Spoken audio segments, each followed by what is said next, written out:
about that. That's all right. We'll call this meeting to order. Roll call, please. Cody Babilski. David Schmidt. Here. Mark Lochner. Here. Darren Olson. Present. And I, Pat Rashewski, am here. And if you would stand, please, and pledge us to say the Pledge of Allegiance.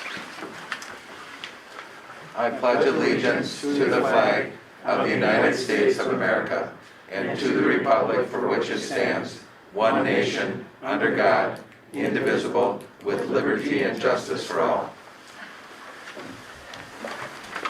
Virtue card reading. Pat, do you have that? Yep.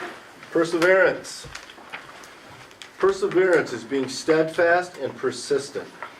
You commit to your goals and overcome obstacles, no matter how long it takes. When you persevere, you don't give up, you keep going. Like a strong ship in a storm, you don't become battered or blown off course. You just ride the waves. You are practicing perseverance when you choose your commitments wisely, set goals and stick with them until completed, pace yourself and take one step at a time, don't let doubts or tests blow you off course, stand by your friends and loved ones. Affirmation. I have perseverance. I finish what I start. I keep a steady pace in what I choose to do. I am loyal and committed. Perseverance. Pat. And our Board of Education guidelines. With an open mind, we will establish an atmosphere that allows expression of all views, even when views are not in line with all members being respectful of time. We will work collaboratively with the district administrator by having open and honest conversations around district priorities. We will work collaboratively with all stakeholders to monitor key indicators so that equitable teaching and learning results in high achievement.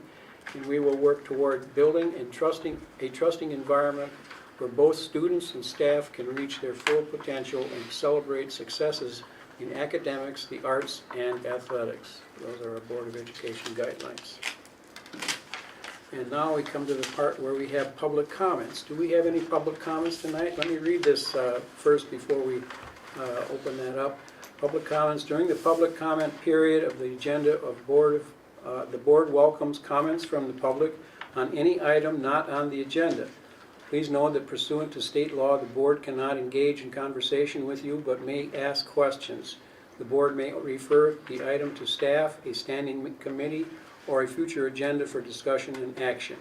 Each person wishing to speak will have up to 3 minutes to speak. Speakers are asked to provide their name, address, and topic for discussion. So do we have any public comments? Yes. Hey guys, Steger. So obviously I'm not pleased with your decision on continuing to mask our children. I'm not going to stop questioning and pushing for change. However, tonight I have some other concerns that I'm going to discuss. First, myself and others have emailed board members and haven't received responses back.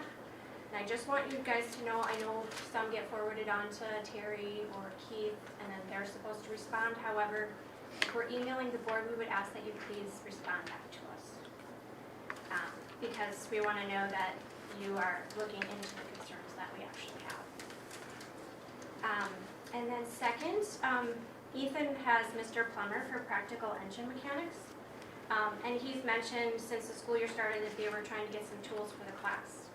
I have recently heard that the referendum money for tech ed has not been accessible to them. I don't know details, that's just some stuff I've heard. Wondering why that would be. And as a taxpayer who voted for the referendum, this concerns me. I would ask that the school board would look into this. Unfortunately, I've heard that Mr. Plummer is leaving. This is a huge loss to the district. I'm wondering now too, what will happen to Ethan's class? Is it going to be canceled? Is it a study hall? You know, what happens to all the time these kids have already put into this so far? So just wanted to let you know that I'm concerned about that, or we are, and would ask that you take a look at that, please. Thank you. Any other people with comments?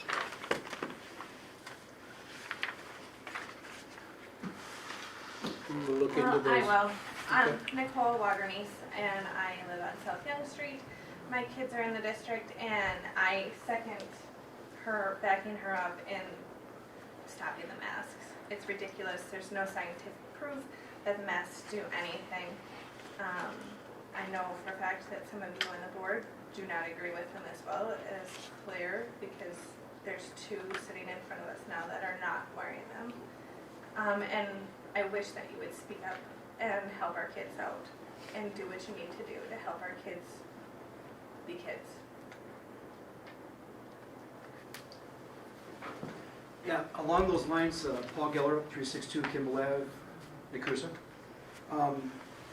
I got the email, the Parent Square, and it talks about COVID and masks and stuff, and there's some numbers in here. It says, by wearing face coverings, the district had 55 individuals quarantined instead of, 175 individuals quarantined. I guess what I would ask for in something like this is, it's numbers, but where are they from?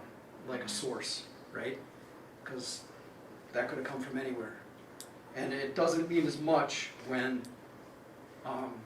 there's no source and knowing where those numbers came from. Not only that, but how many of those kids that were on quarantine actually had any signs or symptoms of any virus that just got sent home and nothing really needed to be done?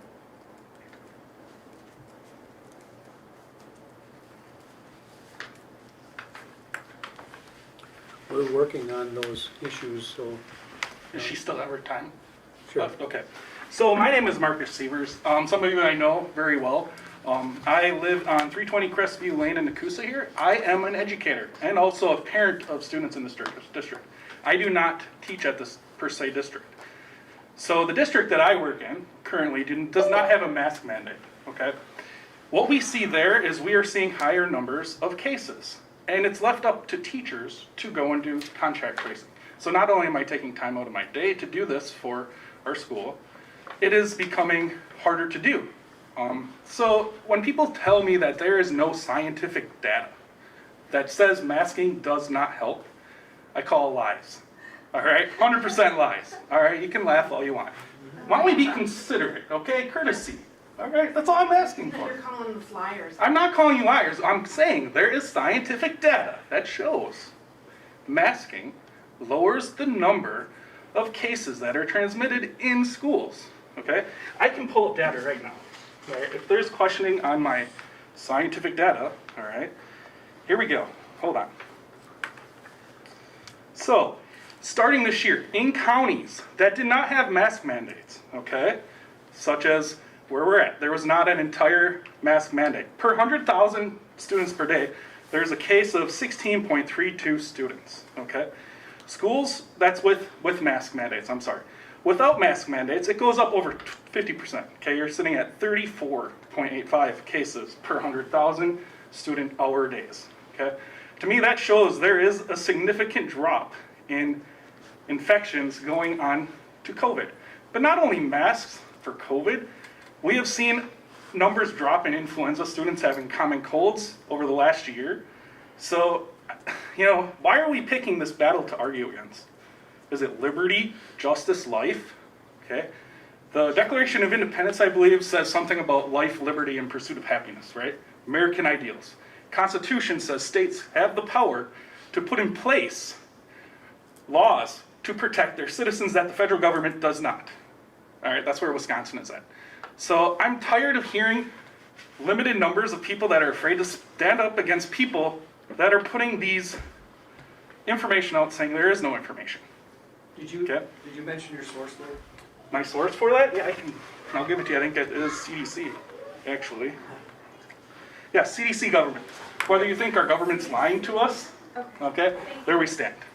So I thank the school district for putting in place the mask mandate because it's frustrating as an educator, but most importantly, a parent. But I just want to say, I'm totally fine if people want to wear masks, but you shouldn't have to force that medical procedure on someone if a parent doesn't want that. I'm sorry. I agree with Ann. Just freedom of choice, that's all. Freedom is choice is exactly right. That's why we're in the land of the free. Any other comments?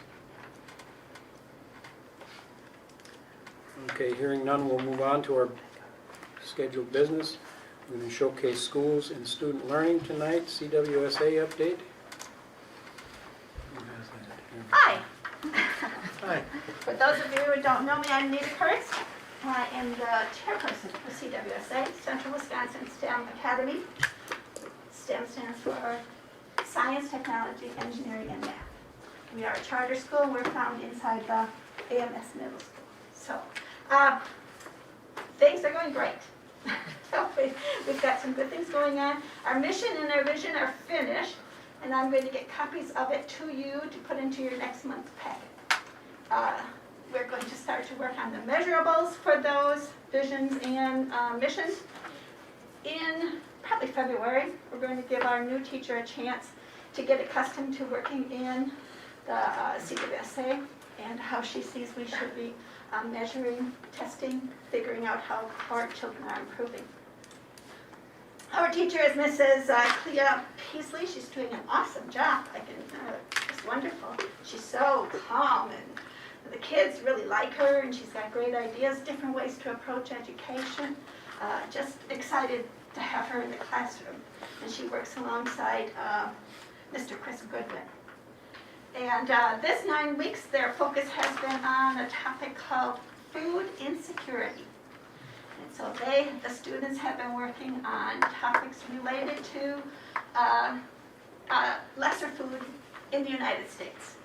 You know, how are we compensating for it? What do we do? And how do we make it better? So cute little thing she's trying to do, a Shark Tank presentation where the kids have to prepare and sell it to 3 people who will say, yep, I want to get in on what you're selling. And so it's a good experience for them all. So this 9 weeks has been very good for the kids, and they all seem to be actively educated. And that's our focus. Thank you, Anita. Thank you, Anita. Anita, can I add one thing to that? Sure. So as part of that presentation, the work that they're doing, they actually tapped into student services staff to learn about what we do to help families that may be struggling with accessing food, things like that. So they wanted to learn about our backpack program and how we refer families. So it was kind of nice because Bailey, our school social worker, and Paul Leapair got to present to the group and say, here's how we're helping families. So they accessed their local resources and said, we need to learn more of what we do here as a district. So it was a nice way for them to get in front of students and share the information of what we do. So we appreciated the reach out from CWSA because it was a great collaboration to teach them how districts work and support families. Awesome. All right, next on our agenda is the overreaching results 2021-22. Yeah, so with us tonight are our instructional coaches.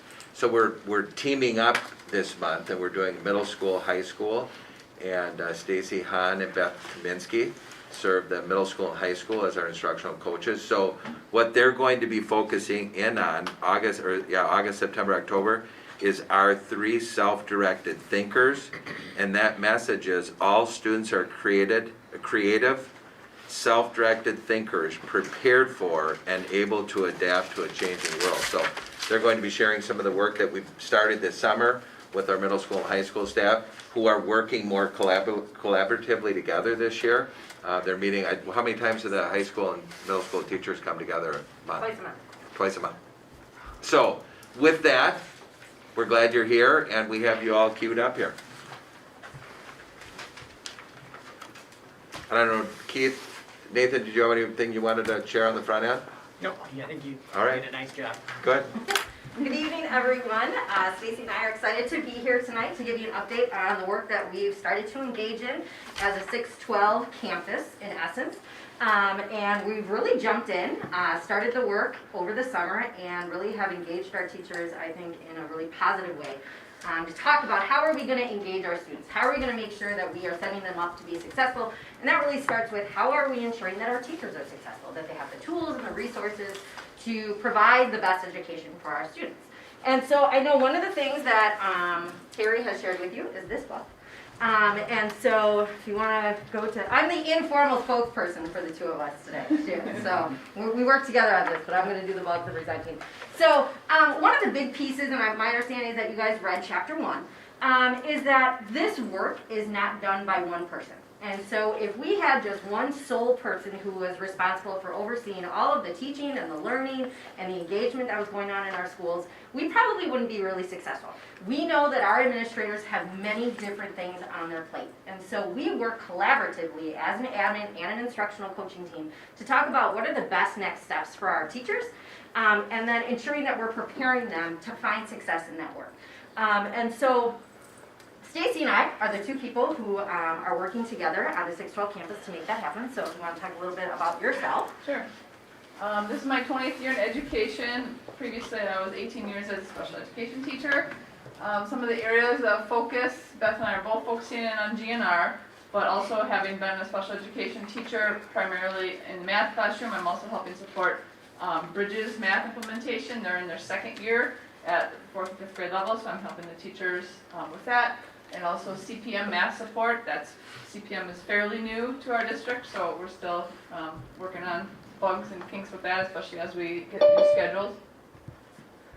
And I'm also working with Susan as the NOW co-facilitator. So NOW stands for the Nekoosa Onboarding Workshop, so teachers that are new to Nekoosa, and as well as being a mentor and second-year mentoring of our new teachers. This is my 21st year in education. I am formerly a high school English teacher, and I spent the last 15 years in high school administration. And so my background, obviously, we are learning together around GRR, and Stacey and I are co-facilitating that work. But my background is in literacy. Done a great amount of professional development just around different reading strategies, disciplinary literacy, things like that. Questioning and discussion strategies, looking at project-based learning. Placed at-risk student supports, and so I've had the pleasure of being able to create and implement 2 at-risk schools in my previous experiences, and both of those had embedded project-based learning in them, so that's something that I'm able to bring to the table, and then a number of years now working around equitable classroom practices. So we bring a diverse background, and together we're able to support many of the needs of our teachers. One of the things that we're going to talk about today, the work that we're heavily engaged in, 612, is around our partnership with the Partnerships in Comprehensive Literacy, called PCL. And so this was a determination that the administrative team got together, and this was prior to my starting in the summer, but made the decision to create this partnership. And what the PCL network is it's really focused in on literacy.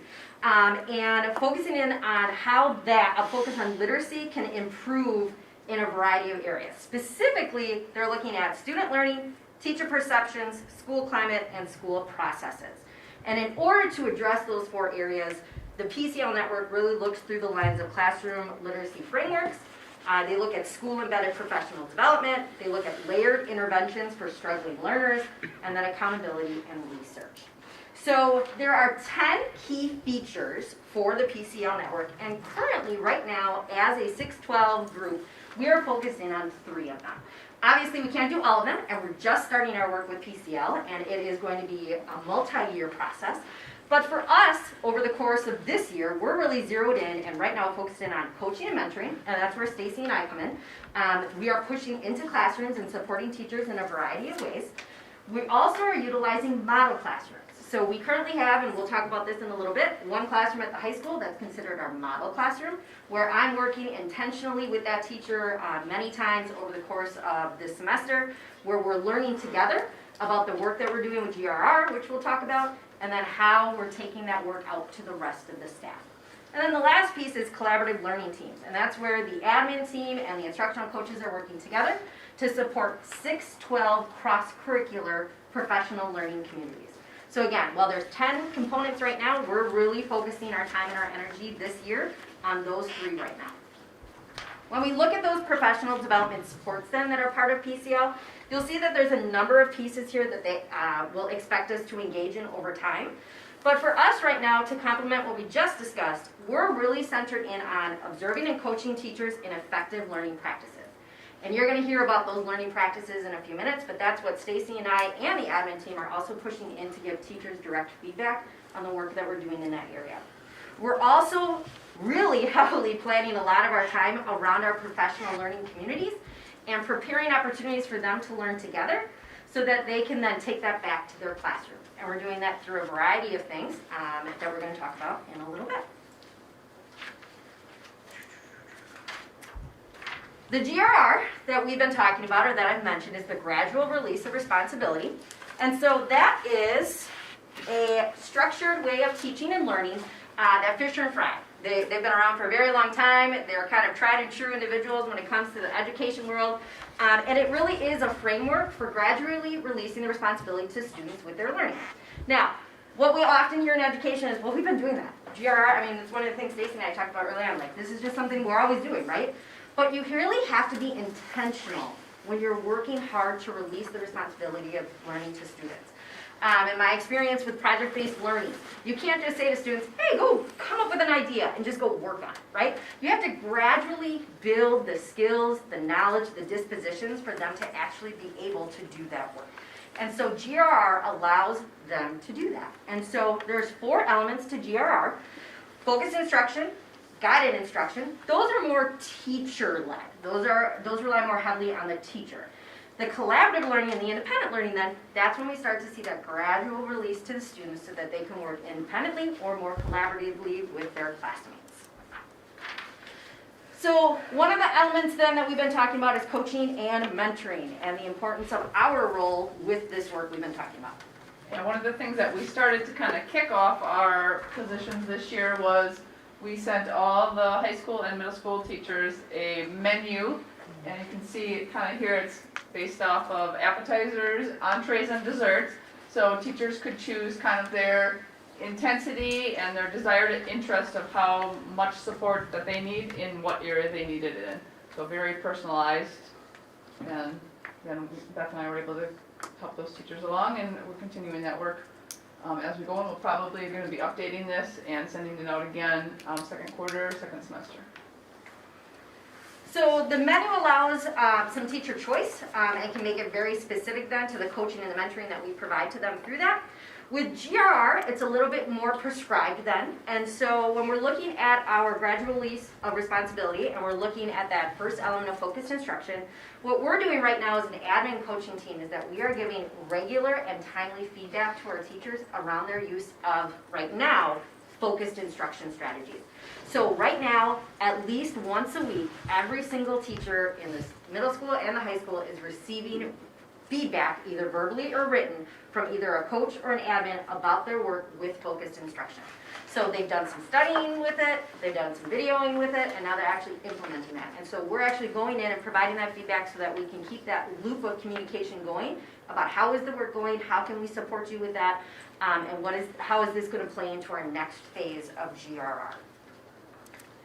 Then, how we're going to be working on this and rolling it out over time, and we've already learned. That's one of the great things about education is you learn as you go, right? Our original plan was that we were going to be done with focused instruction by the end of next week, and we were going to move right on to guided instruction. And what did we realize? We needed more time, just like our students need more time sometimes. And so you have to readjust, you have to slow down the plan, and you need to make some adjustments. And so what we decided is that focused instruction is really, really important. There's 3 key parts to it. It's about having purpose statements around content, language, and social skills. It's about modeling with think-alouds, showing your students what you're thinking and how you're thinking about what it is that they're learning, and then noticing how are my students reacting to what we're doing, and then how does that inform my next steps. So what we realized is it's going to take more time than just September and October for that. So we've now expanded that, and we're going to do this all throughout first semester. This is going to take us all the way to the beginning of January, at which time we think we'll be ready to move into guided instruction. Now, you'll see that we have the rest broken down there, but, spoiler alert, we probably are going to adjust this too, as I'm looking at both the administrators right now, and they're going, ooh, yeah, probably. Because what we want to do is be responsive to what our teachers are telling us, and we don't want to move too fast, right? And so we're going to continue to look at this, but right now we are really focused in, no pun intended, on focused instruction. The other piece of PCL is that we are really lucky, Stacy and I are, that we get external coaching on this. So not only are we coaching teachers, but we have a coach for PCL who's working with us to help us learn to give better feedback. So what we're doing is we're recording ourselves, we're giving those films to the external coach, and he's telling us how we could better coach our teachers. So he's coaching us up so we can coach our teachers up. And what I love about that is that we're all in a coaching cycle now. Not just our teachers, but we are as well, showing that example of growth and being open to feedback. One of the pieces I talked about before was model classrooms. So the model classroom we have at the high school is Rachel France. She is one of our high school English teachers. And so she and I work really closely together, and right now she and I are really actively engaged around focused instruction. And so what ended up happening is like early on in September, she and I started meeting about focused instruction. We kind of worked ahead of everyone a little bit. Then I videotape a pre-conference with her. She actually delivers a lesson that gets recorded. There's a post that we record, and then we get feedback on that. And then we continue to go back and refine based on what we saw. She and I talked today. We're going to do another round of videotaping next week. And that these videos are used within our structure so that other teachers can learn from them. And the goal is to then open her classroom up as a laboratory. So that I will then go in and do some whisper coaching, or Stacy will go in with some teachers and do whisper coaching where they're watching Rachel teach, and then we're talking the teachers that we have in there with us through the processes that she's taken. Did you notice that move she just made? Did you notice how she referenced her purpose statement? Did you notice how she just noticed what her student just did and how that impacted her next step? So her classroom then becomes that laboratory so we can learn not only through video, but live and in person as well. The next piece then are our collaborative learning teams, and this is something that we spent a lot of time with over the summer trying to decide what that was going to look like. And the final decision was that instead of having just teams at the high school and teams at the middle school, we were going to create cross-curricular teams, 6-12, and we spend our time together about twice a month. We're on a pretty much every other week schedule right now. On our early release days on Wednesdays is when we get together. And we spend some time really trying to, with the support of Terry and his leadership, really looking at what's the purpose of us being cross-curricular. Why is this powerful for us? And so what we really determined is that we wanted our teachers to get together and be able to have deep conversations about the gradual release of responsibility and how they were implementing that, and then how they were learning from each other about that. Because at the end of the day, we're doing this work for our students. We want to make sure that they're growing and that we're seeing those results in not only our internal assessments, but our external assessments as well. So there's 3 areas of work that our professional learning communities engage in. The first is our PD days of learning. So when we have those full days off, we have one coming up next Friday, our teachers are working together 6-12 on those days, and we're really focused in on, for the majority of those days, our work around gradual release of responsibility. We have an external facilitator who comes in and leads those meetings. We then have on our early release days what we call our GRR PLCs. 1 week, it's a book study. And so we're looking at this book, we're reading the chapter, we're analyzing it, we're discussing it, we're talking about how it impacts our instruction. And then the other meetings that are GRR, we're doing micro-teaching. And this was a huge step for our teachers. And what all of our teachers are doing now is they're videotaping themselves, they're taking that risk, they're being vulnerable, and then they're bringing those videos to our GRR meetings, and we're watching them, and we're looking at them, and we're offering feedback to each other. It is an extremely powerful tool to use video in coaching and in our professional growth. It's amazing. You think as a teacher you're doing one thing, and then you watch a video and you're like, oof, I had no idea that I did that, or that it looked like that, or that that student was doing that. And so it really puts a spotlight, in a good way, on what are we currently doing and how can we grow and get better. So that's a huge piece that our teachers are doing, and we've gone through 2 rounds. We have our third round next week, and I would say each week gets a little bit better. People are getting more comfortable with the idea of putting themselves on display a little bit. And teachers are being very reflective in the process Yes. as well. So it's good. So looking ahead then, one of the things we've been talking about as an admin team and an instructional coaching team is making the connections, right? One of the things we realize is that professionals don't grow in isolation. We can't just say, you know what, I'm the best at what I do and I don't need to improve. I liken most things in my life to athletics, and so even the best of the best have coaches and they want to get better and they ask for feedback and they're looking to improve their craft. And so even as educators, that's something that we're doing as well. And so our job then as an admin and instructional coaching team is to make sure that we're connecting the dots for our teachers. We need to make sure that they understand their professional learning does align with what it is that we're doing at the school level. And then how does that align at the district level? How does that impact my evaluation? How am I showing growth over time in my evaluation as a professional? And finally, how am I getting to support my classroom to get better? And that's all of the pieces that we're focused in on right now and have done in a very short amount of time, I feel like. It's only the middle of October and I feel like we've taken a big bite of the apple. We still have a lot more to do, but I think we're off to a really great start with the work that we're doing with staff. That's it. Nice. And if I just speak up and say how much we so appreciate the work that they're doing, you know.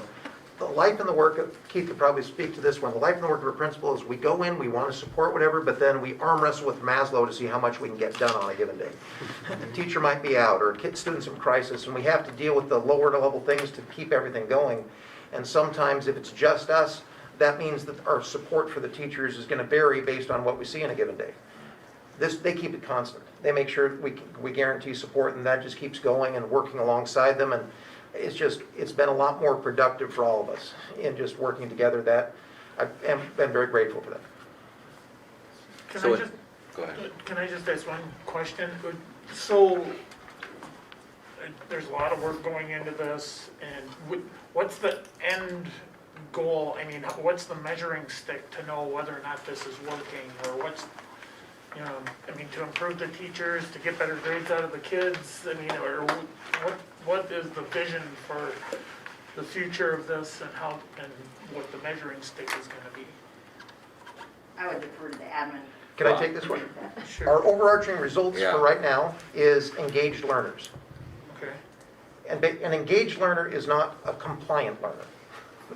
An engaged learner is, you know, someone who is able to go ahead and be more self-directed. You know, I think that this idea on GRR, again, just like, you can't just say, okay, students, we're going to give you more responsibility, go for it. That takes a culture. That takes a culture of being able to learn to build the skills to do that independently. That takes a culture of, you know, us learning, we have to support students if we're going to do that. So basically, we've got to vary in our board agenda, you know, our thing is, we need active and engaged learners. That just doesn't happen automatically. We have to learn to give them, you know, give them the power, give them the latitude to be able to do those things, instead of just, you know, we don't want them just to comply with teachers. We want them to be able to be more self-directed. And we can't do that unless we make space for it, and we need to, and that's really what GRR is about, in helping do that. So this is better outcomes for students, have things work better, but simply put, these are the necessary things if we're going to shift a culture to help students learn to take more ownership. We've got to learn what's the best way to do that. Yeah, I think I would expand a little bit on that and say that, I mean, ultimately, and I think it's one of the really exciting parts about the structure that really you all and your predecessors have created, it's the results policies. That's what our outcome is those result policies that you create, and continuing to work towards achieving those. They're very, very important cogs in that work that everyone is doing. So, we're taking a Gallup poll right now, I believe, online, all the teachers. I mean, I got one, but I don't know. Yeah. Anyways, so the results in that should reflect on this too, right? Yeah, certainly some of those questions do very specific. I've had opportunities to learn and grow at work this past year. Right, Maybe I one feel, to and I've gotten emphasize with. support and Yep, stuff like that. Yep. So those numbers should go up, we would expect. we would expect. Yeah. And we just gave the students a poll on what's your increased hope, what do you do with Right. it? Because ultimately, nothing happens in education until it happens to a student. Right, right. Ultimately, as that comes out, and so this needs to have, but if we're going to help support the students, we gotta support the students through the teachers. Right, that's what I'm getting at. Exactly. That's what I'm getting at. So just connecting another dot, so the elementary school started with this work with the PCL. Okay, So now we'll have the PCL Institute and the collaborative okay, for K-12. all right. Good questions. Great job. Thank you. Thank you. All right, going on to the communication with the board, Nathan Swenson, our student representative. There he is. Yeah, he's there. Say overall, things are going well. You know, we're already a month past homecoming, which it should have just been last week, but that went well and we're just cruising along. So we've got 2 really big community events that are gonna outline the next month and a half, or really just 2 weeks. But this Saturday, the 23rd, is Haunted Hallways, so I haven't had that in 2 years. High school, all the different clubs go around, decorate the hallways, and have elementary students walk through it, get candy, just have a fun, non-scary Halloween experience. And that's from 5 to 6:30 at the high school. And then, as I say every month, our blood drive is November 3rd from 1 p.m. to 6 p.m. It's 2 weeks from tomorrow. You can sign up online, and there's about 19 or so spots left to donate blood. So, This is your final board meeting of saying that, though. well, we got one in the Well, spring but and one in the in summer. November one. Your last warning on November, but I'll have a blood drive every month. So that's what we're looking at, and then not a whole lot in the future. So. All right. Thank you, Nathan. And then we have Paul Hahn and John Thomas on update on the athletic programs. Yeah, so if I could front load, as we talked about at the annual meeting, certainly one of the charges was, and the board followed up on this, was creating a plan for increasing athletic involvement in our schools. So we've been working at this, I would say 6 months. And so they're here to share some of the updates. And I think you've had a chance to see that document through my board updates. Good to see you guys. Thank you. Thank you.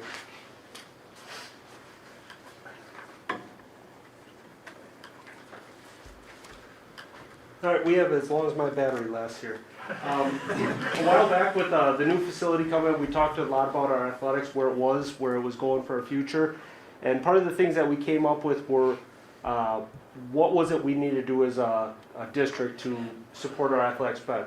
So what began as Paul, myself, we recruited people. We recruited teachers, recruited coaches, we recruited community members, and we asked them four questions. We took all their information, we compiled it together, and we created what we said was 10 suggested steps for improving athletics. So we just have our 10 steps. We're just going to briefly touch on pieces of it.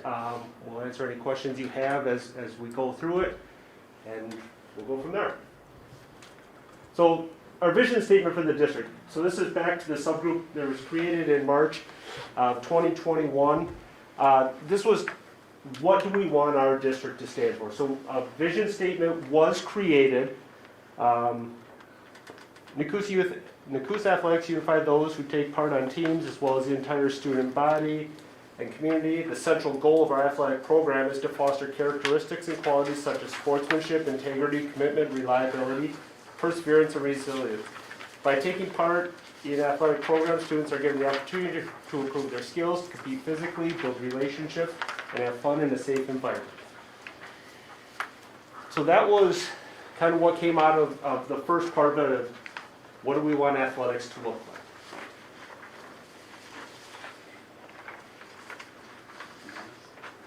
I'll take one.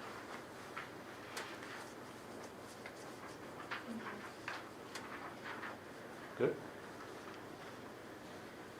And personally, I would like that to go to the admin team / the school board, because it's just a starting point. So it's not necessarily that that's what our vision should be, but with this subgroup created, they worked hard on it to try to encapsulate all these different ideas. And perhaps in the future we could have it adopted as our official district athletic vision statement. And use it similar to what we use in our buildings as vision statements. Kind of, if we have a website eventually created, that would be the first page of that. It would be listed there for everybody to see it. The second step we had was just this, increase participation numbers in athletics K to 12. Some of the things that we started looking at were, in each of these ones, in each of these steps, we have different subgroups. We broke it down into different pieces that we thought it would be, and we started assigning to people, who do we think could take the lead on this? Who could monitor this? Who could be the most impactful for this? Some of them that we did were like creating a youth athletics plan to build a strong feeder program. We have Amy McCarthy now, who's taking the lead on the elementary. She's kind of, let me back it up. About a week and a half ago, Amy and myself met with members from the YMCA to support programs that they have going, build their programs on the youth level all the way through. We also brought in Alyssa Wilhorn, who kind of runs the Cage, and we're trying to partner up from K all the way up to build our program, supporting each other, not stealing from each other. So we've brought in people to do that. Part of what we want to do is increase NSD enrollment. More kids we have, the more opportunity we have to have more athletes out there. So the third Friday, is that the count you have there? Yep. So the high school side of it there, and the high school participation numbers. Yeah, from the high school perspective, just to give you some real quick numbers, looking from last year to this year, if I just go through the fall sports, last year football had 31, this year 39, volleyball had 35, this year we have 30. Last year cross country had 8, we were co-op with Port Edwards, this year we have 6. Last year soccer was 14, this year is 16. Girls golf went from 2 to 5. Preliminary numbers on winter sports that I have, some data on boys basketball is up by 9, and girls basketball is up by 2. Those are early though. And on the middle school side of it, partnering with the Cage Club, what we're doing now is we're sharing out who signed up for the Cage so we can go out and recruit for high school one. And so our seasons kind of go opposite. We have boys basketball at the middle school. They have Cage for the girls now, and then we flip-flop after the holiday break. So we're going to partner up, say, here's who we had, here might be people to reach out to. Another thing that we did is we started an additional one, listening to students what they want. We have a cheer program again. We had 6 girls in that this year again, so 6 more people that weren't doing something that we actively involved. Next one is coaching position. So we have, part of what we put together was just how can we be strategic about when we're hiring teachers for open positions. Do we keep in mind the coaching side of it as well? We find that the best recruiting thing that we see, and I can speak on the middle school side of this, is when I have a teacher that coaches that, I get more numbers coming out from it. They're engaged with the students see them in a different light. It just goes round and round. When they're in the class, they don't have any issues that go with it. They get their friends in, it's a fun experience. So being very strategic about this. Right now at the high school, JV boys basketball and head baseball positions are open. The middle school, I'm good through the next couple, but it's at turnover. In the middle school, we see a lot of parent involvement for the 2-year, and then they want to go see their kids play. We get it. The other thing we did at the middle school is we opened up our sports program to 6-8. It used to be always 7 and 8 before I got here. We just made the move. We're gonna form teams using 6 through 8. 5th grade we do for a couple sports.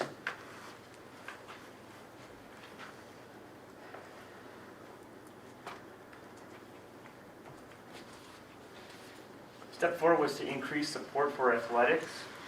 One thing that I did was created a Google Doc, shared it with Mr. Whitmore.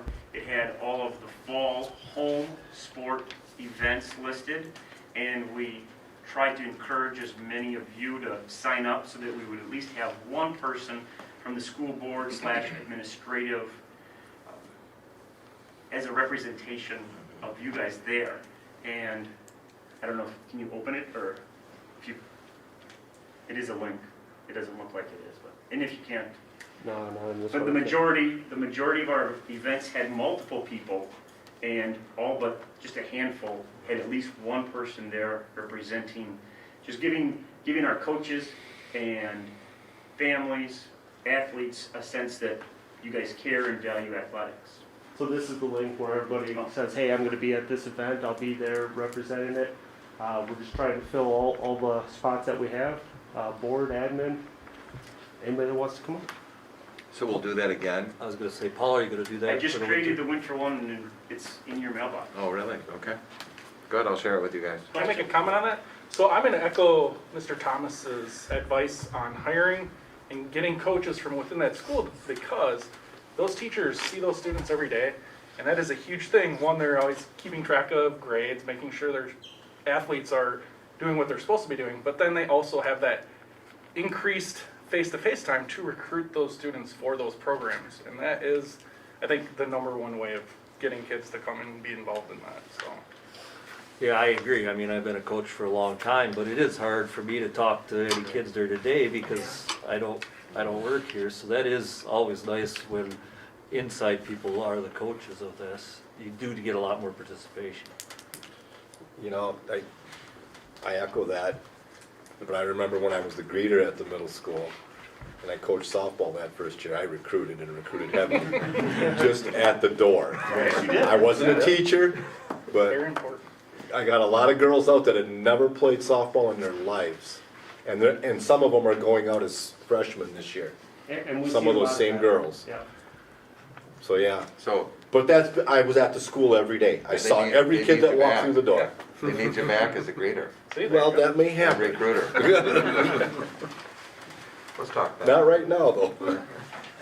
The next one we had was a little bit what Lynn talked about with funding options. As she spoke about our Fund 80, that really supports our Nekoosa Youth Athletics program over there. It provides us the opportunity to have new ones. We've added soccer since I've started with the district. We've added cheer. We have different ones that have varied levels of active engagement in it, but we try and get as much as we can. But the funding support of it to make the programs run safely as well. As far as equipment needs, that's been a huge asset to us so far.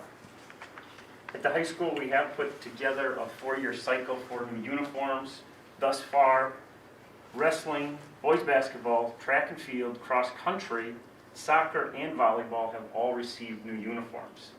The first 4 were at the end of last year and into the summer, and then soccer and volleyball just ordered and received them this fall. So it'll be a 4-year cycle, everybody will go through, and dance will be added in next year. Yeah, next year.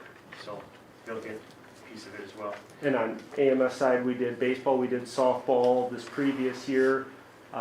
We did football 2 years ago, as well as soccer 2 years ago. Our upcoming ones will be basketball, boys and girls, and track. And then we'll just cycle the uniforms through that way. The uniforms I've been in the district 10, 11 years. They're the same ones for everybody.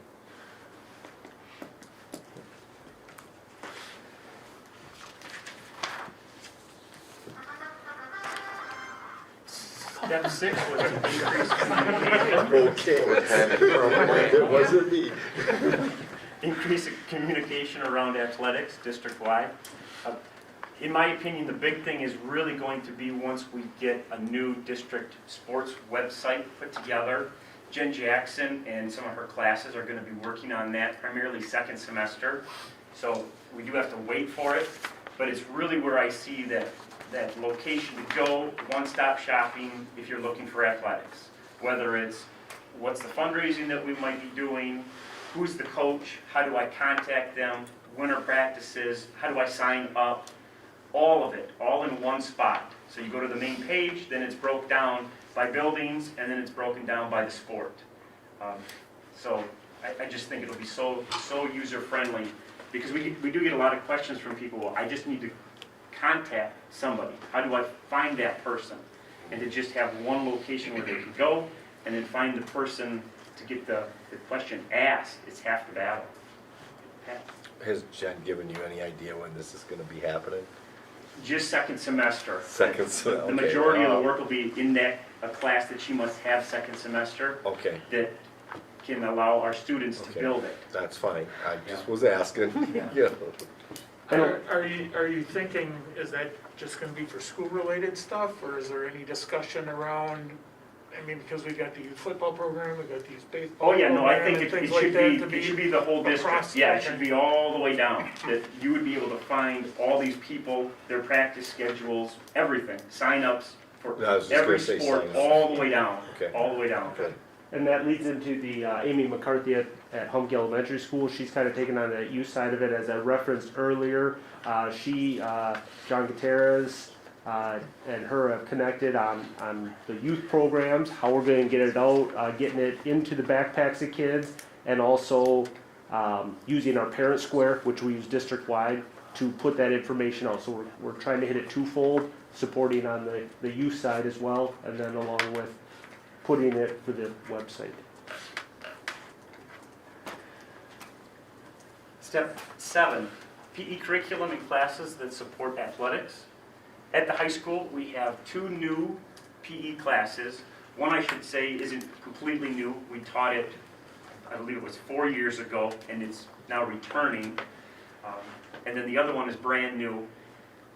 And that bumps up our offerings to the high school students a little bit. It allows them 1 more hour a day where they can choose to take PE. In those classes, there's also a lot of flexibility where the students get to choose whether it's every week or every day what their program and what they're doing, so that it can align to what sporting event they might have. In the classes that I have at the end of the day, a student might be in the fitness center Monday, Tuesday, and Wednesday because they have a Friday football game. Once we get to the next season, though, that schedule wouldn't work because they have potentially basketball Tuesdays and Fridays. So now they're going to switch their schedule and be in the fitness center Mondays, Wednesdays, and Thursdays. So every week they'll have some flexibility built in, which I think engages them, empowers them, and allows them quite a bit of, being in the driver's seat. On the AMS side, through support through other entities, we have our fitness center that we've created over there. Part of what our PE department has done is, used to be freshman weightlifting, moving that down to get them trained on some of the equipment prior to it. So we're backing it down to the part of the curriculum to the middle school level for our PE teachers. Mr. Thomas, the other Mr. Thomas, is doing that for the 8th grade level. They're also doing it in conjunction with Boys and Girls Club, so Boys and Girls Club can access that after school, get more kids exposed to it.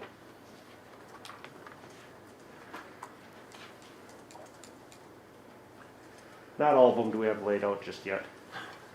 But our summer school programs that support the athletics, in the past we've had some strength and conditioning, we've had speed and agility. Looking at ways that we can use summer school, but this is one that we do have a little for the future that we need some attention on. This was kind of a neat one, and I'm getting lots of positive feedback from it. Redefining the parental roles for athletics. Part of what we used to do at AMS was we always charged a fee to every kid, and then we also required parents to do a job duty, as we called it. It was a way to, it takes a lot of people to make an event happen. But we looked at it and how we could do it differently. Our goal is we want more kids to access it, so we got rid of the fees. We'll figure out differently how to do it. And then we also eliminated the parental commitment on it. We want parents there watching kids in the stands. We want this to be an enjoyable experience for it. The benefit of this is I still need people to help me run it. We have more people from our school that are jumping in to do book and clock and everything. So we have more school community members visible at our athletic events. So that's what we did at the middle school. At the high school, we shifted the model that we used for concessions. It used to be part of the NAA and a separate entity. They ran everything, and they also then allowed coaches to come to them and ask for money for large ticket items. Part of that was a requirement, kind of a requirement by all of the parents that they needed to work events to help the NAA run concessions. So again, trying to allow our parents to just be fans and just watch their kids when they go to events. We reworked the system. Joan Harnish, I really have to give her all of the ownership because she does it all. I support her, but she really takes it all on. She redesigned it all so that now our parents, it's not on them. Instead, we allow any entity, any group in our buildings to sign up to work concessions. So it could be a sport team at the high school or the middle school. It could also be a club or just an organization. And Joan has that sign-up sheet. They sign up for the event. They come and work the event. And then they get a portion of the money. They get to run a 50-50 raffle, and they get that chunk of money at the end of the day. And then a portion of that money also goes to, we call it the host event or the host team. So if it's a Friday football and John works it, he gets a chunk of money, but Friday football also gets a portion of the money because Friday football brought the fans there in the first place. It's not a lot, but it's better than nothing, and they didn't have to do anything more than have their game. So far we're almost through one season. She's doing a lot of number crunching right now, putting everything together in spreadsheets. But roughly, I believe we're going to be able to put $11,000 to $12,000 right into those different sporting events and clubs, because it's not just sporting event, teams that work those concessions in the fall.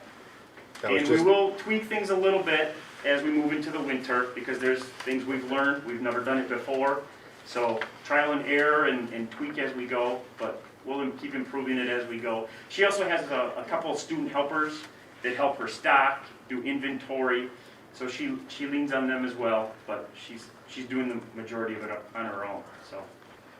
And the middle school model is going to mirror this as well. We don't have as many clubs as the high school, so ours is a little different. We're trying to figure out a better avenue that we can do this to get people involved so we can help support their activities as well.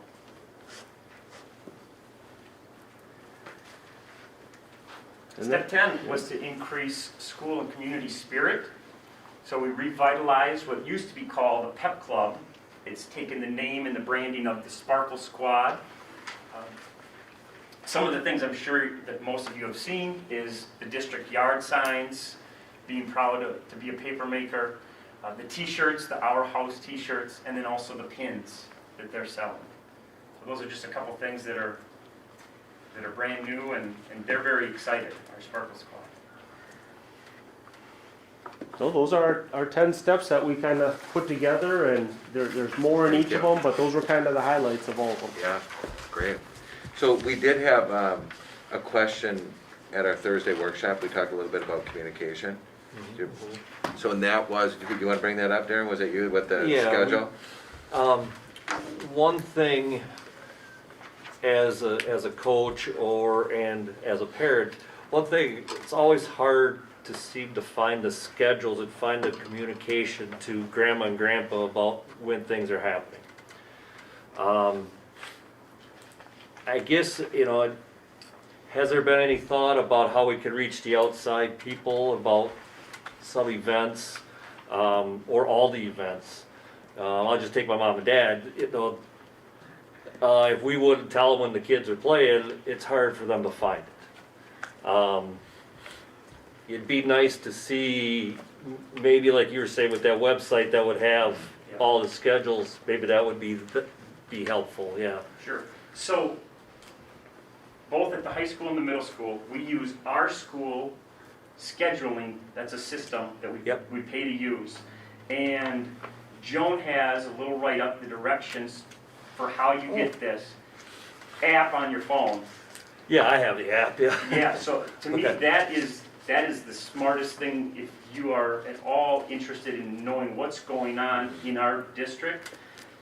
All of our calendars are right on there. So I can pick 2 years from now and look up the basketball dates that are already in our scheduling system.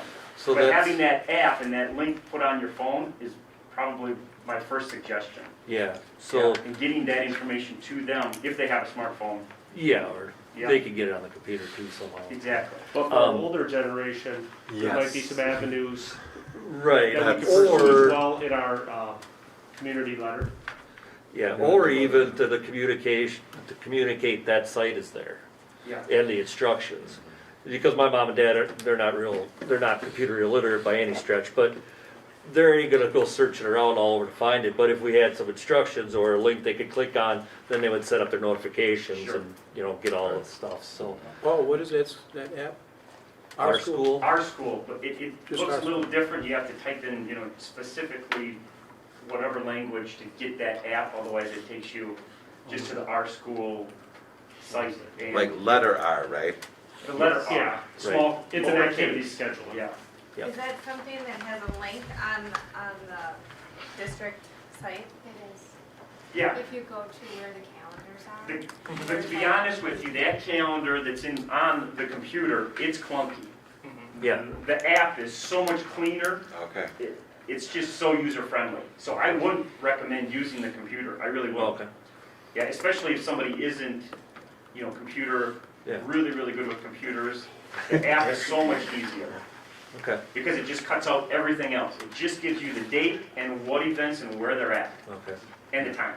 I do think we could gain a few fans here or there if, and I'll even pick up on baseball. There's a lot of times even George didn't even know when we played. And if George Holland doesn't know when we play, I think somehow we didn't do it. We screwed up. We didn't do it right somehow, and that's up to us coaches too. But so there's people looking for that information of games and stuff. Then they're having a hard time finding it. So And all those are helpful as we go through this too, the feedback on each of those steps. We put that much, we could probably have. yeah, it's just something we had discussed on Thursday. Thank you, guys. Thank you, gentlemen. Next up is Brian Grill, our Director of Student Services.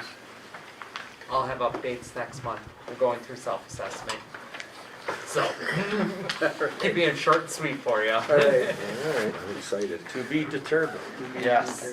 So then Lynn Knight is up next, Business Manager. Yeah, so typically after the annual meeting, I would go back to the office, I'd submit the budget and to DPI, and I'd be done for the year. Well, about a year ago, I talked to the board regarding a new report that's due to DPI. It's called the School Level Reporting, and now it's expanded. So the school level reporting used to be where I would have to go into DPI and report how much is being spent per building and then per district. So we've always assumed that they're asking this information for a reason. And we assumed that the information that we were providing them by building would be linked to the report card. So if a district really wasn't doing that, or if a school really wasn't doing that well, they would look to see how much we're spending on that school. And if a school is doing well, and look to see how much we're spending on that school and do some comparability. Well, it's starting to move in that direction. So instead of just submitting the budget one time and I'm done, now beginning in December, I will be submitting budget and activity on a monthly basis. And it's gonna be a nightmare. So it's gonna be the first time, the first snapshot is December 1st. And a lot of business managers around the state, have a feeling that the site might crash. So I'm trying to get my data up and ready to go. I did my first upload about a month ago. It took 5.5 hours. And we have a small school district. So I can't imagine what Milwaukee is doing or Racine or anything. So I'm working with our finance software, Skyward, and I'm working with DPI, but I will sit back quietly, and when it crashes, I will be laughing to myself, so. That's Then my you have to update. do it- Then you have to do it monthly after that? Yes. And yes. then do you end like in June and then you have till December off? Yep, yep, absolutely. Oh my. Yeah. Okay. I wonder what that proves between January, February, March, April. Wonder what that proves to them. I don't know. So, it's a We'll little find, we frustrating. will find out though, I'm sure. Yeah. Yeah. Thank you, Lynn. Yep. Next is our policy governance. We'll start with Board District Administrator Relations, BESR 4, monitoring report. So that policy statement is, the means by which the board will direct the district administrator shall be through its written results and operational expectations policies. The district administrator will be allowed any reasonable interpretation of these policies, and the interpretation of that policy is the board will govern through results policies and operational expectations. Also, the board will respect any reasonable interpretation of its policies by the district administrator. So we did talk about this on Thursday, and there Are there any other Comments? that anyone wanted to add to that? This one was pretty straightforward. Pretty straightforward. So we need a motion to accept that one. So moved. I'll second. All in favor, say aye. Aye. Opposed? Motion passed. Operational expectations, OE10, communicating with the public. Yep, and that policy statement is, the district administrator shall assure that the public is adequately informed about the condition and direction of the district. So the district administrator will assure with the timely flow of information, appropriate input, and strategic two-way dialogue between the district and the citizens that builds understanding and support for the district's efforts. And then prepare and publish on behalf of the board an annual progress report to the public that includes the following items. And the data, the state data site is listed here, along with our strategic plan. And a couple items we did talk about were the article to the newspaper regarding athletics, that athletics calendar, making sure that that somehow gets out differently, and then getting the vision of our athletics program out into the community. And that's what was brought up at the last Thursday's meeting. And we did correct the T in letter B. Thank you, Darren. Couldn't imagine that. Have any other comments? or Well, I questions? just there, I mean, the one comment that was brought up tonight about, that there were emails to the board and, you know, that, Oh, just a concern that we didn't get back to somebody that sent an email. And I apologize for that myself, because I didn't read guess the that's- emails till tonight, so. So I've always that's- read them, I didn't know. Yeah, I wasn't sure who, well, and we need to talk about that, Right. because if every board member, and typically, it is my job To to respond. connect with each of you Right. and then respond back, so we do need to think that through, because otherwise, So- we're gonna be sending, All we right. could send a lot of All mixed right. messages. So, right, so Ann, if I'm one of them, I apologize to you too, you know. That's a good suggestion, though, But I that understand. is the thing, you know, is like Terry's supposed to be our voice on some of this stuff, not necessarily on all of it. So even something as simple as, I'm gonna talk to Terry about it. Okay. And we will get back to you on what All we right. discussed. Yeah, that- You know, because silence Is, okay. is Right, like you don't know what ignoring. we've it or anything. I'll Like- second her on that too. You know what I mean? right, No. I get it, I It's get a it. good idea. I will try to do a better job. Me too. Well, let's talk about that, so that we can Yep. be on the same page, but Marcus, I did Right. get back to you. Yep, you did. And I think Ann, I've gotten back to you. Right, but I Right. didn't want to hear from you, and I don't mean that in a bad way, because I emailed the board, and Okay. then it got passed Got on it. to you, but Right. I wanted to hear from them. So, Good, I mean, I appreciate you getting back to me, but that's not what I Right. didn't want to hear from you. okay. I want to hear from Right. the board. Right, she wants our opinions. Yeah. Yes. Yes, yes, Not- I want to hear your, Opinions firsthand, what you're working on and what you're, yeah, and what our thoughts are. yeah, not Terry's. Okay. thoughts. Yeah. I get it. And we have to be careful with that, because we can't reply all back, because then it Right. becomes, Individually, yeah, Right. okay. what you, yeah. What we're thinking. Thank you. That's a Yeah, good or point. call, No, or, Okay. That's good. or whatever. Yep. Okay. Thank you. Okay. All right, are we done with that one? We need Did we get a- we need a motion. I think we've ironed things out. We need a motion to approve communicating with the public. I'll make such a motion. Second, anyone? I'll second. All those in favor say aye. Aye. Opposed? Communicating with the public is passed.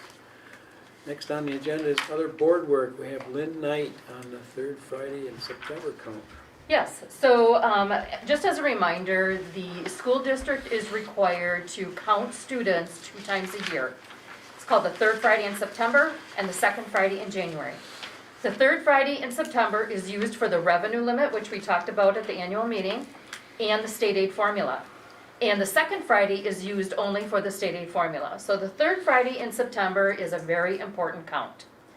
Now, there are a few components to the third Friday count. It's just not going into a classroom, counting, and then handing it in.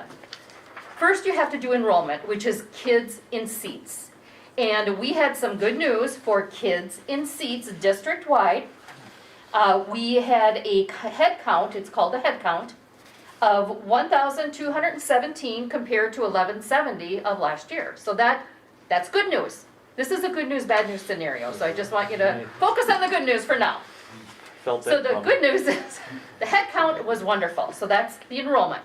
That's typically used for staffing. So when we look at our budget for next year, we look at enrollment to see if our, enrollment is increasing or decreasing. So that's used for staffing. Then when we count the membership, so we take the head count, we take out all the non-resident students that are attending here, we subtract them, and we add all the resident students that are going someplace else. And we come up with a membership count, okay? And that's the number that I have to submit to DPI. So then to go a step further, we take that membership count and we convert it to full-time equivalencies, FTEs. So children in grades K through 12 count as 1, our 4Kers count as 0.6, and our preschool counts as 0.5. So, after all that is done, we come out with an FTE that is used for the revenue limit worksheet and for the state aid formula. This year, we had an FTE of 1,040 compared to 1,063 last year. So our FTEs went down. That's the bad news. Now, the bad news is even further enhanced by our virtual program WISE, our virtual school WISE. So the way the virtual school works is we have, for enrollment, we have a lot of students coming in. Is it 185? 185 students coming into WISE. Most of those are non-residents. So in order to count the FTEs or the membership, we don't even count those to DPI. They're not our students in regards to the funding. So we have to get rid of them, but then at the end of the school year, school districts send us a check, okay? The number of students in the virtual is not part of our funding formula. So we don't get perpetual credit for those students. When we receive the money at the end of the year for non-residents, it's one and done. That's it. So let's just, for example, say next year, we had 185 students this year. It went down to 100 students. That means we're losing $1 million, just like that. If those students were part of the funding formula, there's a mechanism called hold harmless that says, you're not going to reduce your ceiling by over 10%. So it gives us a little cushion. When we receive a check at the end of the year from all those other districts, there is no cushion, no security, no safety blanket. If they don't come, we don't get paid, period. If that happened, that means that we would be stuck trying to figure out how to make up $1 million deficit from our budget. That's the bad news. So right now, we're sitting very, very good. I mean, I would love to see our FTEs up a little bit more, but our enrollment is doing great. Terry, do you want to add anything? Well, WISE is a great strategy that the district has pursued, and it really is helping the district, but it's imperative that we continue to do a great job so that we can continue to bring in 185 kids or more. Yeah, so So- the management of that is really gonna be important because it's so flexible. The management, the funding, staffing, all of that is very important. If a virtual school opened up down the street and all of our kids went there, we have to be better than that program. We always have to be better than the one down the street. So that's the overall of the third Friday count. I included a lot of reports in your board packet. I broke out the third Friday count from the brick and mortar students and the virtual. I broke it out by grade. I broke it out by school. I broke it out every way that you can see. You can study that at your leisure, and you can certainly call me or visit me with any questions whatsoever. And this is just for informational purposes. Thank you, Lynn. Yep. And we have the tax levy for 2020, 21-22, also Lynn. Well, Yeah. Did we already do that? Yeah, I can read my memo. Sorry. Okay, so the mill rate for the 21-22 tax levy is $10.20 compared to $10.17 last year, which is a 3-cent increase.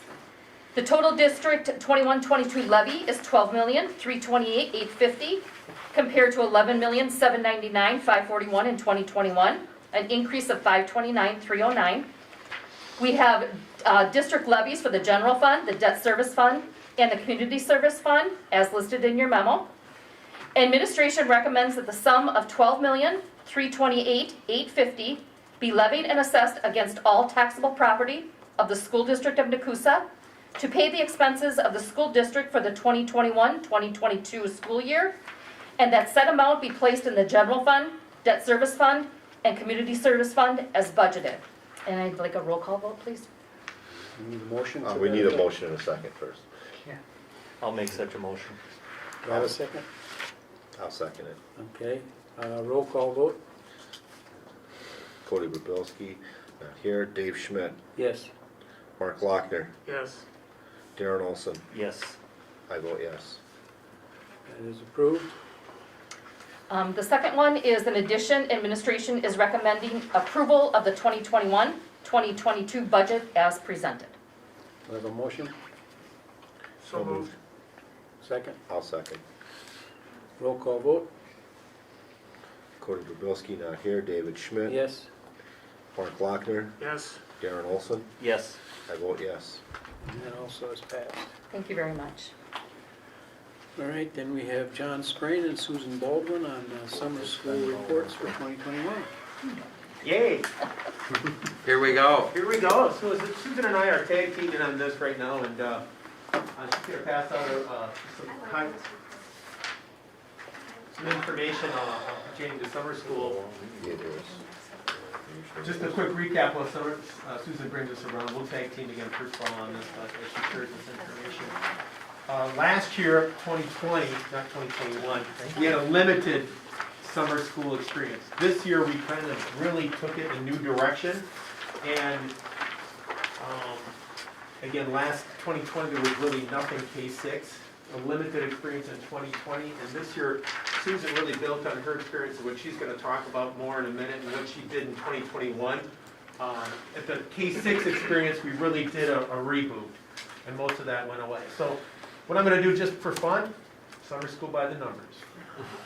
There we go. 9. Nice. That's the number of courses we offer in K-6 that students participate in. That number is down. Usually it's kind of like around 15. And the reason for that is it really stems from the fact that our staff was, like, I would say, really taxed in terms of the amount of work they had to do. We just wanted to offer a fair program that got kids interested in participating. 10. That's the number of hunky teachers who taught during the summer school. We had 14 certified staff participated, so you can see about 3/4 of the teachers who were hunky teachers participating in that K-6 experience. 274, that is the number of 4K through 12 students who participated in summer school, and so that's about 20-25% of our students who showed up at some summer school experience. And a quick little graph just for the trend. 274 is pretty much in the middle about the number of kids we've had over the last 5 years, minus 2020, which we'll just throw out. Average daily attendance was down, partly that because there were fewer courses 4K through 6, and but I know at the high school, that's a different story Susan's going to allude to. I'm going to leave this last one because I don't want to steal any thunder right now, because I'm going to say this is a good opportunity to probably hear more from the high school. All right, so the handout I gave you is really specific to grade 6-12. And so, as John kind of alluded to, we had to kind of change up some stuff with our summer school program. So the first piece of that is the vision that I try to work towards. The mission that we have is really about creating a safe environment for all students, almost year-round, a positive relationship between students and adults. We want to strike a balance, and this is tricky, between students not wanting to come in for summer school, because who wants to come into summer school, especially at the high school level when you're earning credits. That's, sometimes a little bit of a grind, but also it's not a punishment. So we really work to strike that balance to create a positive environment for students.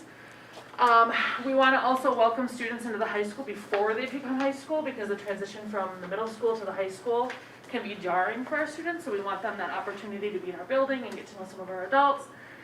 And then the age-old, we want our high school students who are deficient in credits, behind on their progress for graduation, to earn those credits, so that's also a big goal. So in summer 2020 we had very limited, as again John said, experience, and it was just credit recovery to help students get back on track from the school year. So we did credit repair, which means students basically had an extension into the summer, and then students who just earned entire either half credit or whole credits.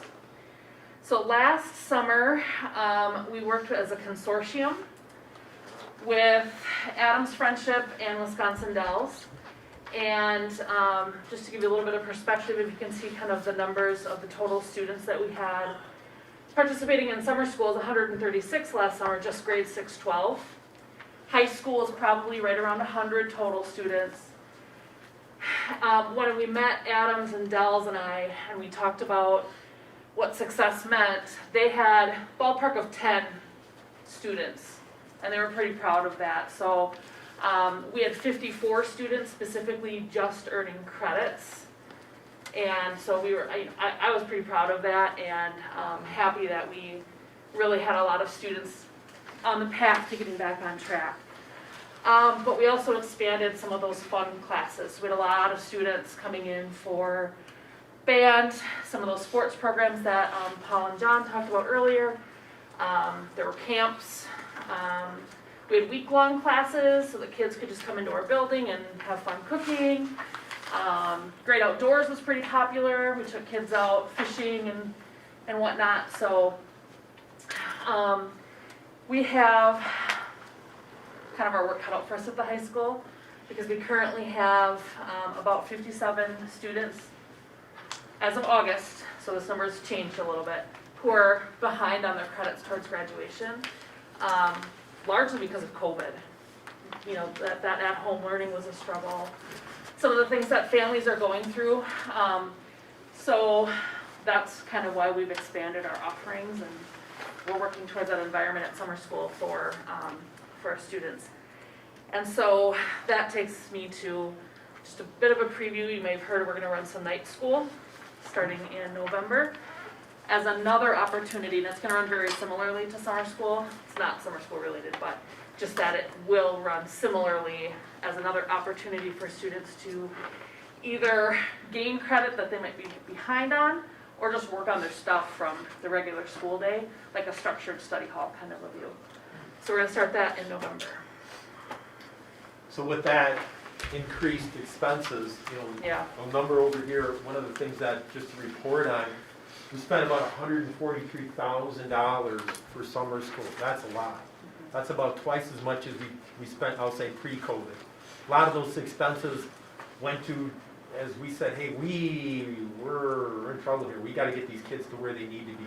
So we needed to do something different, and that's hats off to Keith and Susan for raising the red flag and helping figure this out. And that included increased transportation and that's part of that, why that expense went up. So summer school has never been a moneymaker. It does operate at a loss. This year it was more of a loss, so we spent, we brought in about $28,000 we'll just say all the fancy numbers that Lynn would figure out for us, but we operated about a loss of about $114,000. Can I ask a question? Yes. Did that have anything to do with the virtual learning, or I shouldn't even say learning, that was lack thereof? So you're Making the From kids last fall year. behind from last year? Do you think, because I know my kids didn't probably learn. Well, and I think, just to offer an opinion on that, some students in that situation, and Susan, you can disagree or agree, when they have to learn in a situation where they're not having that one-on-one support as a teacher in the classroom, that no doubt contributed to a lot of those. Absolutely. Yeah. And so this is our effort to really help bridge the gap, is by giving these opportunities, and as Susan alluded to, continued opportunities with night school as we move forward to make sure that kids all graduate from high school. How much is that night school gonna cost? So something we messed up on last year, how much is that gonna cost us this year? Oh, I'm paying taxes too, so. Yeah. I guess I'm just kinda curious how much, because of what we knew was a problem last year, and now we've got a bigger problem, how much is that gonna cost us? So if I can intervene. Yeah. So across the nation, across the world, there are these similar problems that are going on. And the federal government has recognized that, and they gave out ESSERS money. We've had 3 distributions so far, ESSERS 1, 2, and 3, just to pay for these types of problems that are happening. Okay, so we're not gonna like take a loss. No, absolutely not. This is exactly what the federal government is telling us that we need to spend money on, is to make sure that these kids are getting successful education. So it will not come out of the regular budget. Is there a report, so how much money did we get, or are we getting? Is there a report that people can access if they wanna know how much money we're getting? Right now, the administration team is working on a plan to spend, because we have so many years to spend this money, but we also have to be careful so we don't spend all of it all at once, because that will mess up our state aid formula and our revenue limit. So it's kind of like a real balancing game that we have to play. But in the round, and I don't have the figures straight in my head, but I do believe it was close to 1.7 million that we received for all 3 of those distributions. Now, I could be off because I'm trying to picture the spreadsheet in my head. Sorry, is there access on the district site somewhere? No, we have Or not. any grants that the school gets from the government? No, we don't have it on our district website yet, because we're not done with our plans yet. So we're trying to figure out the best way to spend that money. We haven't even shared it with the board yet. So we're kind of working as an admin team to try and figure out how we can balance the spending of that money. And within the federal guidelines, because when the federal government is involved, there is like a million red tapes involved.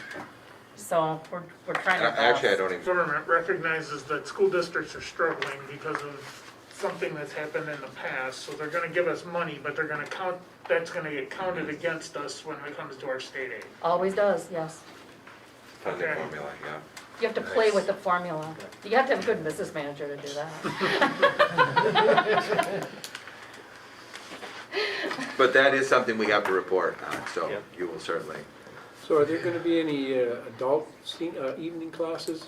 We did that one for a while, I don't know if that's... Yeah, that's, Lynn had alluded Yeah, to that's that. what Lynn had mentioned. Yeah. We're trying to, I don't know, I mean, we haven't really talked about it. Diana's really in charge of the adult learning.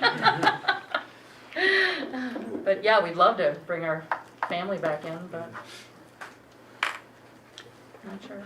Thank you guys for the summer school update, and thank you for your work on it to get as many kids as we can engaged. All right, we don't have to take any action on that, that was just information. So then next up is Keith Johnson, to start college now application. Yep, so what we have are we have one Start College Now application that I will need board approval on for nursing assistant, and then the other ones are for other mid-state courses, but they go through what it's called third-party pay, which is just like Start College Now, except I just sign off, and then when the bill comes, we pay it the same way. You know, it's identical.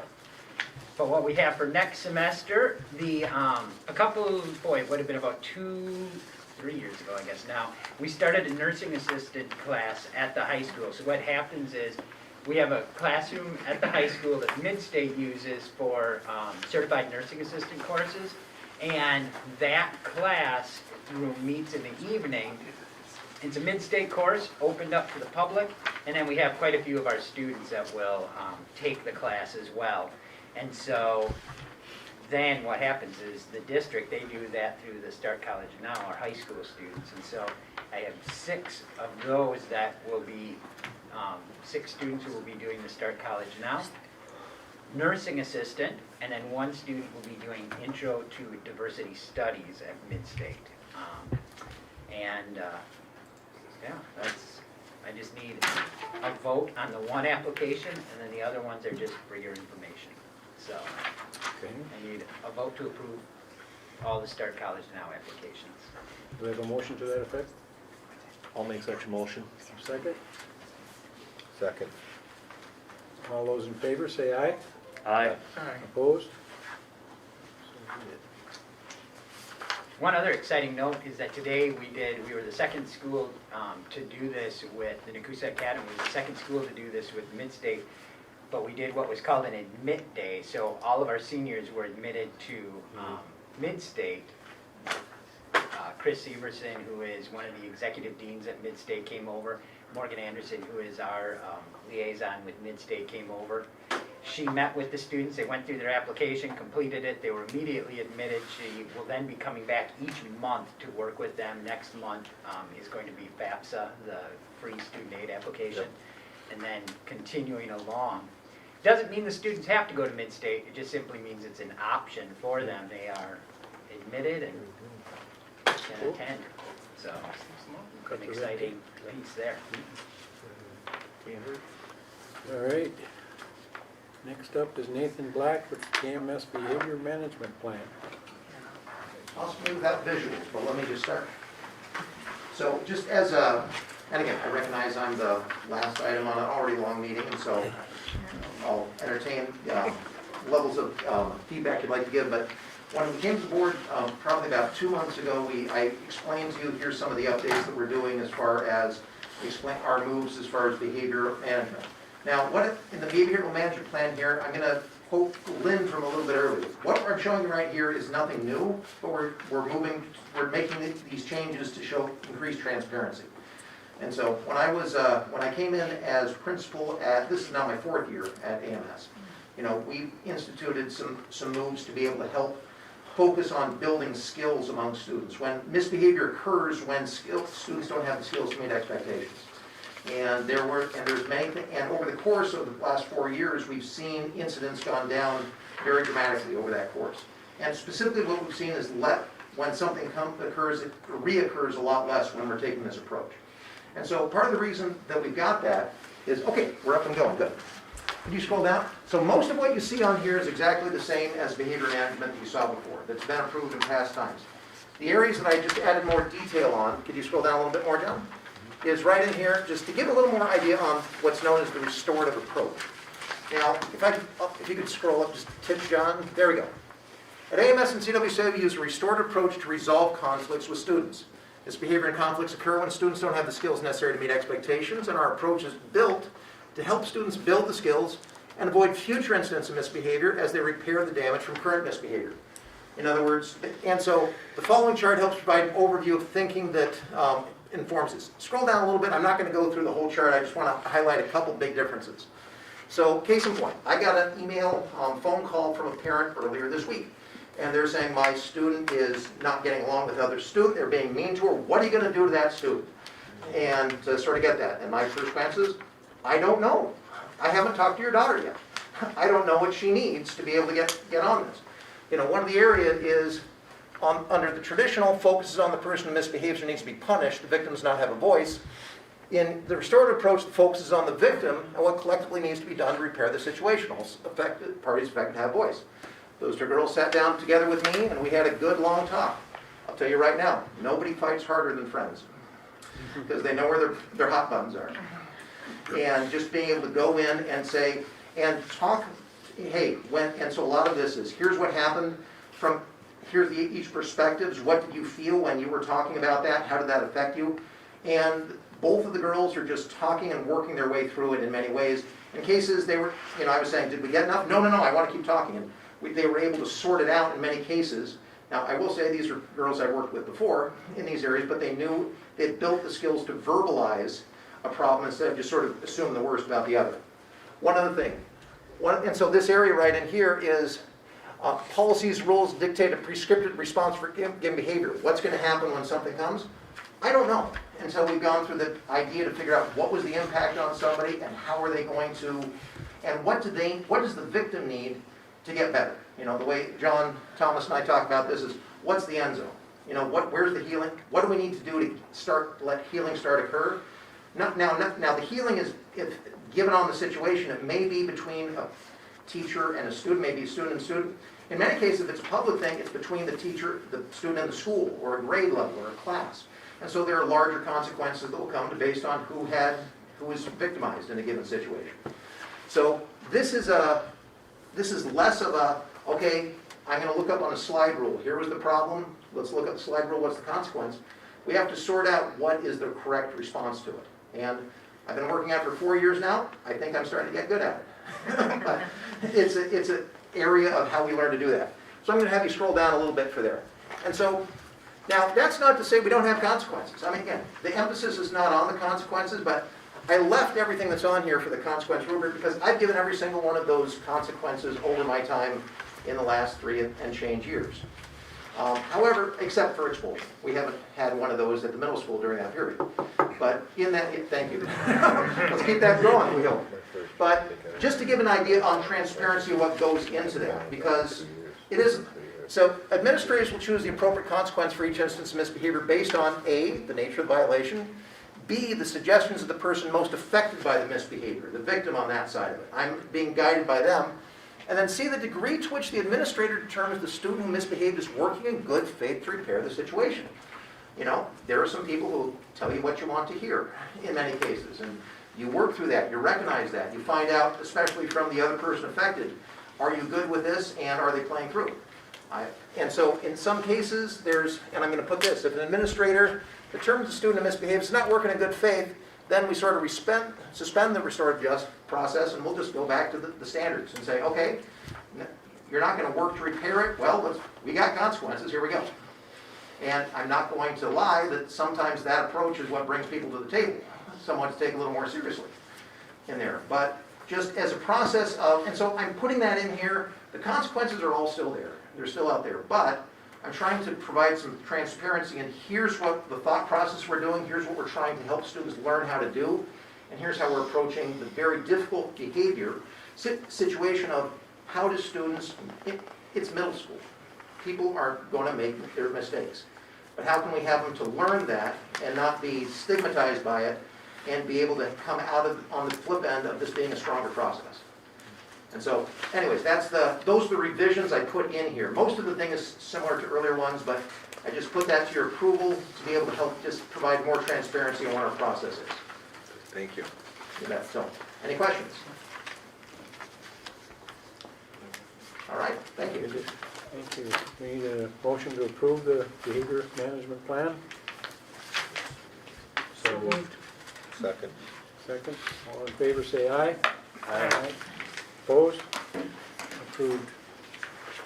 And next is the consent agenda. We have a resignation.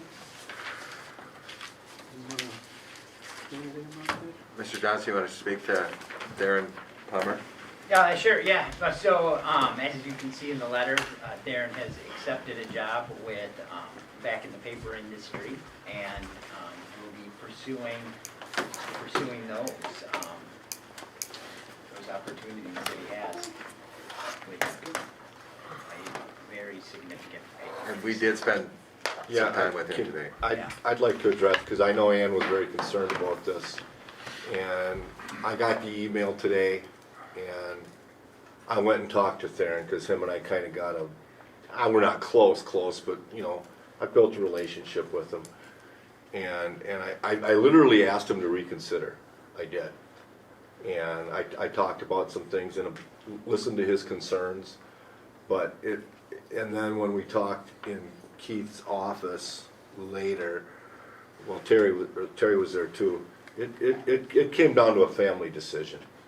And we can't compete with the kind of dollars that they're gonna get. You know, and it's just the way it is. I mean, and I agree. I've seen him work with these kids. He was really good with them.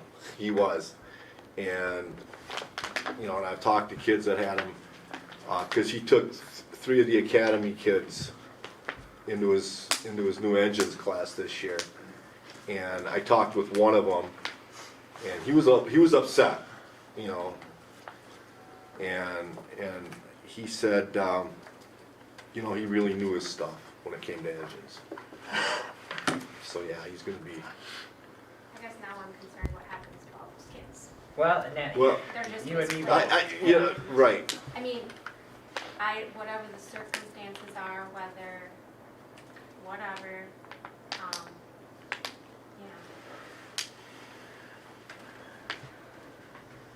now my kids I know. and other kids are just sort of mid-quarter. And I would say, if you have ideas, I'm open, because, boy, we're beating the We were talking to Ethan, bushes trying to find people. there's an agriculture class that I don't know if it would fit into that time frame or, so I don't know what Right. it looks like, But But we are calling around, you know, we're gonna check in with Midstate, we're gonna try to do everything we can to land on our feet here. And tech ed teachers are notoriously hard to find. so Encourage your kids at home to go into tech ed if they're at all interested in it. yeah, they'll make more money. Well, I'll tell you what, than it's, the math teacher we coming call up with. Stout, we call Platteville, which are the 2 programs in the state.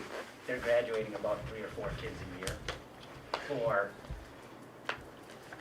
5-fold opportunity, I mean, in terms of the number of jobs that are available, so. Okay, and we have a new assistant varsity girls basketball coach, Rachel Yasquardo. We have donations. It's just one, just read it. Okay, we have backpack for kids, $25 Sacred Heart Collections. So, Do the consent, Do we need, you can do all the consent agenda. Yep, and we need a motion to accept the consent agenda. Also move. Second. All in favor, say aye. Aye. Opposed? It's passed. Okay, and next is future agenda items. Word workshop will be 6 p.m. on November 11th. And financial planning, financial administration, assist protection and identity planning. We don't have any softball in November. Shit. Leave me alone. I'm not looking at that. Next month, we are hoping to have the compensation committee just kind of talk to Okay. you. And also Eric Saylor, our IT director, will be here to talk to you about all the projects that are going on in the district. Okay. All right, that November 16th. Regular board meeting? Yeah, that's Oh, yeah, that's the regular third one. Well, Tuesday. but you know what? We really should talk about that. Do you need it changed? Well, Yeah, Cody we need can't- to change. Cody can't come. Yeah. Cody needs it changed. So what we need to be talking about, I mean, unless we wanna make a decision right now, Good. the second, we've stayed away from the second week because that's the city. Yeah, but how many of us have been going to the city Right. meetings?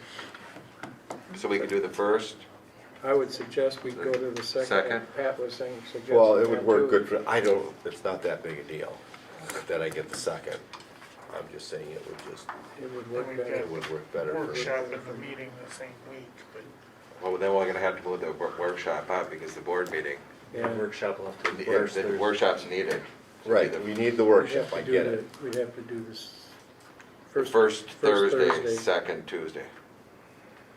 Yeah, Is that what you wanna try? let's try that. Sure. I won't be at the workshop, I'll be in Iowa. Iowa? What? Well, with the national, as a national board member, I'll be doing a lot of traveling. Okay, so we're talking, Sir? Well, but you have a lot on the, we're talking November 9th, then? oh, it is, it's all financial. it is, it's all financial. I know, I'm sorry. That's okay, so when will you be back? I'll be back on the 8th.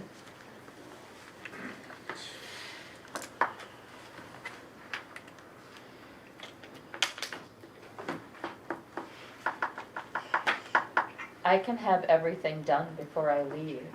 Could you zoom in? Or don't? No, I have Okay. events at night. But I can have everything done and sent to you before I leave at the end of October. And then we just bring it into the, we could meet, talk about it. Right. Yeah, and then you can just Yeah. communicate to me if you'd Yeah. like. Leave for the workshop? So we do the workshop on the 4th Okay. and the board meeting on the 9th. All good to me. That's when our wise, I'll work around that. Okay, All right. Okay. All thank right. you guys. Now, Motion- now, Motion to adjourn. so moved. Do I have a second? I'll second. All in favor, say aye. Aye. Opposed? We are officially adjourned. Ted, Thank you you, got the everyone. perseverance. Thank you. Thank you.